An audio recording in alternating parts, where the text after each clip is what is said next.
दोस्तों, कैसे हो आप सब। आशा करती हूँ आप सब लोग बहुत अच्छे होंगे। आज फिर हम लोग पढ़ेंगे एक नया टॉपिक। जैसे कि आप सब देख रहे हो, लिखा है आखिर क्यों मिलना चाहिए बिहार को एक विशेष राज्य का दर्जा। तो आज हम पढ़ेंगे विशेष राज्य के बारे में। और इस समय बहुत ज़्यादा सुगबुगाहट हो रही है कि बिहार को विशेष राज्य का दर्जा दे दिया जाए। ऐसा क्यों, हम यही आज जानेंगे अपने वीडियो में कि आखिर बिहार को क्यों एक विशेष राज्य का दर्जा दिया जाए। सबसे पहले हम जानेंगे कि विशेष राज्य क्या होता है। ऐसा क्या भौगोलिक या आर्थिक सिस्टम होता है जिसके तहत दूसरा दर्जा दे सकते हैं। तो सबसे पहले हम जानेंगे विशेष राज्य। विशेष राज्य का दर्जा उन्हें ही दिया जा सकता है जो सामाजिक, आर्थिक, भौगोलिक और निवेशिक रूप से कमज़ोर होते हैं, जिन्हें ज़रूरत होती है, जिनकी अर्थव्यवस्था को बूस्ट करने की ज़रूरत होती है, उनको हम आर्थिक राज्य का और विशेष राज्य का दर्जा देते हैं। और हम आज पढ़ेंगे बिहार के बारे में सारी ऐसी चीज़ें जानेंगे जिसके तहत वो कह रहा है कि हमें विशेष राज्य का दर्जा दीजिए। सबसे बड़ी बात आती है बाढ़ की दिक्कत। बिहार में जितनी बाढ़ आती है उतनी भारत में किसी भी राज्य में बाढ़ नहीं आती, क्योंकि बिहार जो है हमारा, ये हमारे तिब्बत के बाद नेपाल से सटा हुआ है। इसीलिए जो तिब्बत में जो नदियाँ बहती हैं तिब्बत में, फिर तब तिब्बत से सीधे वो नेपाल आती है, नेपाल से सीधे यूपी और बिहार में एंट्री करती हैं।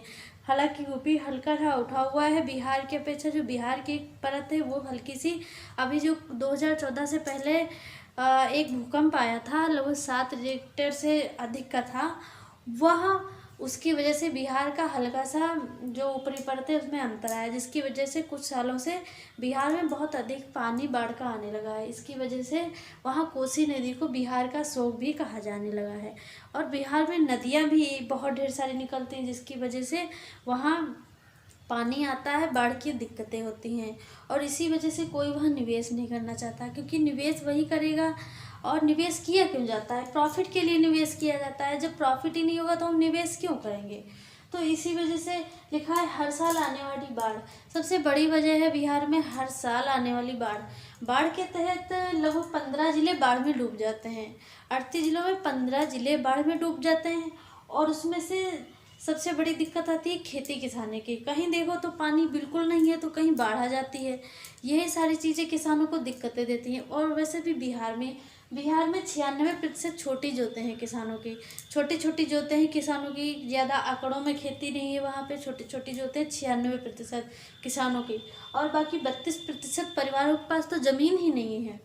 और इसके साथ ही जो नदियाँ हैं जो पानी लाती है, इसमें से कोसी नदी सबसे पहले मानी गई है। उसके बाद जो नदियाँ हैं वो कमला, गंडक, महानदी, पुनपुन, सोन और गंगा नदी मानी गई हैं। मगर सबसे मेन जो इसमें भूमिका निभाती है वो कोसी नदी निभाती है। इसीलिए बिहार में कोसी नदी को बिहार का शोक माना गया है। और फिर बुनियादी ढांचे की कमी है।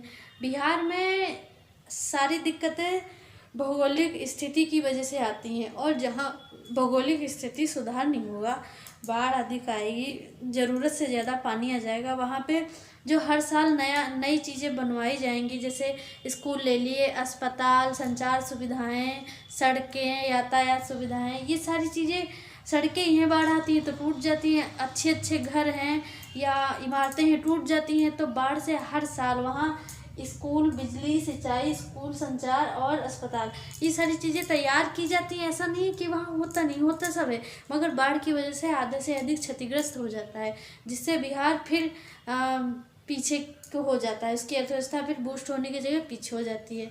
फिर अगर देखा जाए तो बुनियादी ढांचे में बहुत बड़ी कमी है वहाँ पे। और उसके बाद निवेश की कमी। जब हमने आपसे पहले ही बताया कि जहाँ बाढ़ वगैरह की दिक्कत है, अगर वहाँ तो कोई निवेश करेगा ही नहीं, कोई वहाँ पे किसी तरीके का बिजनेस ही नहीं डालेगा, क्योंकि हर साल बाढ़ आनी, हर साल बहा के ले जाना है, तो कोई कुछ नहीं वहाँ करना चाहता। बहुत ही कम होते हैं ऐसे, और कुछ ऐसे स्थान होते हैं जहाँ पानी नहीं लगता, बस वहाँ की ज़मीनें भी महंगी होंगी तो वहाँ पे निवेश भी हल्का फुल्का होता होगा। ऐसी बात नहीं कि राज्य है तो होता नहीं होगा, मगर उस क्षमता में नहीं होता जिस क्षमता में अन्य राज्यों की अपेक्षा होता है। तो उसमें लिखा है कि अगर वहाँ निवेश की कमी है, अगर वहाँ निवेश किया जाए, तो अगर निवेश करें और विशेष राज्य का दर्जा मिले तो उसे 90% अनुदान मिले। और अनुदान से उन्हें करों में छूट मिले निवेशों में, तो जिसकी वजह से वहाँ निवेश बढ़े, और ये तभी हो सकता है जब उसे विशेष राज्य का दर्जा मिल जाए। और इसके बाद हम ये जानेंगे कि आखिर बिहार के सीएम कौन है। बिहार के सीएम है नीतीश कुमार, और जनसंख्या कितनी है, 9.9 करोड़ जनसंख्या है बिहार की। क्षेत्रफल 94,163 किलोमीटर वर्ग है। और ऐतिहासिक स्थल में सबसे मेन है महाबोधि मंदिर, गोलघर, अशोक स्तंभ और जल मंदिर। ये वहाँ पे बहुत ही अत्यधिक प्राचीन और प्रचलित पर्यटन स्थल भी हैं। और इसके बाद भारत सरकार ने जब ये अधिकतर पिछले कई सालों से ये बातें चल रही, मगर इस समय फिर ये बात उभर कर आई है सामने, तो इसके लिए भारत सरकार एक समिति का संगठन के बारे में सोच रही है, जो रघुराम राजन जी की अध्यक्षता में करी जा सकती है। तो दोस्तों आज के लिए इतना ही, मिलते हैं अगले टॉपिक में।